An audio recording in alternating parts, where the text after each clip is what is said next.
Hello, hello et bon matin à vous. Aujourd'hui, jour 6 du défi. On est donc lundi matin et si vous avez vu ma vidéo de vendredi, je partageais avec vous le fait que j'avais besoin de me poser, de prendre un temps pour moi pendant ce week-end. Et donc, j'ai décidé de ne pas faire de vidéo ce week-end. Alors, me voilà du coup en pleine forme et aujourd'hui, je voulais parler justement de cet équilibre et de cette harmonie. Donc vendredi, je vous parlais que cet équilibre et que cette harmonie était vraiment quelque chose de très important pour moi. Et donc du coup, j'ai un peu réfléchi ce week-end par rapport à ce thème-là et je me suis souvenue de ma formation en Feng Shui, dont un des principes c'est le fameux Yin et Yang. Donc vous connaissez très bien ce symbole, hein, ce cercle avec la petite vague à l'intérieur, une partie qui est blanche, l'autre partie qui est noire, avec un petit cercle blanc dans la partie noire et un petit cercle noir dans la partie blanche.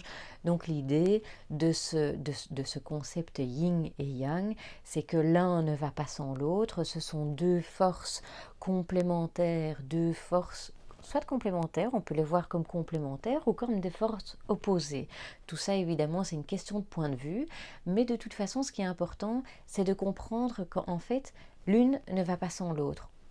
Tout n'est pas tout noir, tout n'est pas tout blanc.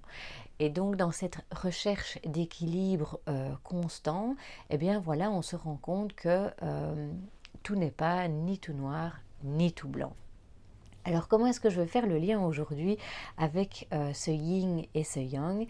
Eh bien, dans la formation notamment, on apprenait à voir quelle était en tant que personne, quelle était notre typologie, si on était plutôt yin ou plutôt yang.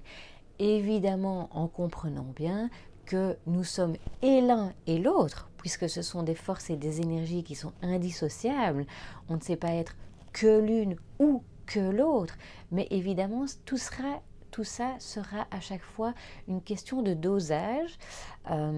Et donc, à la base, nous sommes une personne avec une typologie plutôt yin ou une typologie plutôt yang, en sachant que tout au long de notre vie, que tout au long de notre évolution, que tout au long des moments de la journée, on peut parcourir et traverser des phases qui sont plutôt yin ou plutôt yang.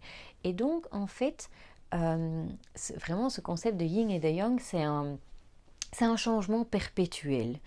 Et donc, les personnes avec qui on est sont plutôt yin, plutôt yang, et donc tout ça est vraiment à chaque fois en perpétuel mouvement, et évidemment c'est directement lié à notre typologie de base, et là souvent c'est quelque chose qui ne change pas vraiment.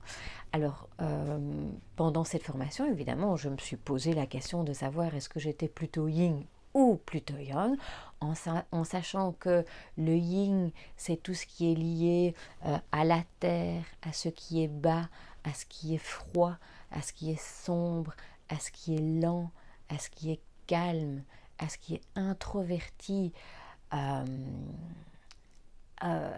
quelque chose, des matières qui sont plutôt molles, qui sont plutôt douces, etc. Par opposition à l'énergie yang qui est la lumière, le jour, le soleil, l'action, qu'est-ce qu'on a encore là-dedans, toutes les matières qui sont beaucoup plus dures par opposition aux matières qui sont beaucoup plus molles. Et donc on voit bien cette différence. Une personne par exemple yang, c'est une personne qui est extravertie, qui est parfois toujours dans l'action, dans l'agitation. Alors pour revenir à ce que je disais avant, on est constamment l'une et l'autre. C'est super important parce qu'évidemment les personnes qui sont yin ne sont pas amorphes, mais traversent des périodes qui les mettent vraiment grandement en action. Et par opposition, il y a des personnes qui sont de typologie yang et qui, à certains moments, vont avoir besoin de se poser, de se calmer, voilà. Et ici, je vous invite vraiment dans cette vidéo à vous poser la question, est-ce que vous, de manière générale, avec voilà, le recul sur les années, etc., est-ce que vous vous sentez plutôt une personne yin ou plutôt une personne yang? Dites-moi tout dans les commentaires. Et alors, demain, je vous expliquerai tout sur la symbolique des couleurs, parce qu'on verra aussi que les couleurs ont aussi une caractéristique plutôt yin ou plutôt yang. Donc voilà, je vous retrouve demain pour vous expliquer tout ça. Ciao!